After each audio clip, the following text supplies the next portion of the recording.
ছাড়া তো তাদের কোনো পরিচয় নাই। যাদের একটা কমিশনার একটা মেম্বার হওয়ার যোগ্যতা ছিল না, তারা ওই উপদেষ্টা হয়েছিল সেখানে। জুলাই নিয়ে আমি একটা কথা বলবো, আমরা অনেকেই বলেছি জুলাই যোদ্ধা জুলাই যোদ্ধা। আমি আসলে পার্লামেন্টে এই নিয়ে অনেক কথা বলেছি, আপনারা দেখেছেন।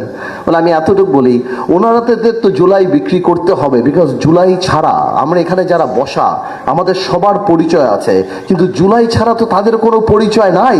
জুলাই আমরা এখানে 17 বছর, আমরা এখানে যারা বসে আমাদের কোনো না কোনো রাজনৈতিক পরিচয় আছে, কিন্তু জুলাই ছাড়া তো তাদের কোনো কেউ নাই। জুলাই ছাড়া তো তাদের কিছু চিনে না তাদের বাংলাদেশে। জুলাই বিক্রি করেই তো যাদের একটা কমিশনার একটা মেম্বার হওয়ার যোগ্যতা ছিল না, তারা ওই উপদেষ্টা হয়েছিল সেখানে। সুতরাং জুলাই তো রাখতেই হবে। আমরা বলি না যে ক্রিকেট খেলার এক উদাহরণ বলে দিল, আমি তাদের পার্লামেন্টে বলেছিলাম যে 6 বলে হয়তো 12 রান তারা করেছে, কিন্তু বাকি 300 রান তো আমরা করেছি।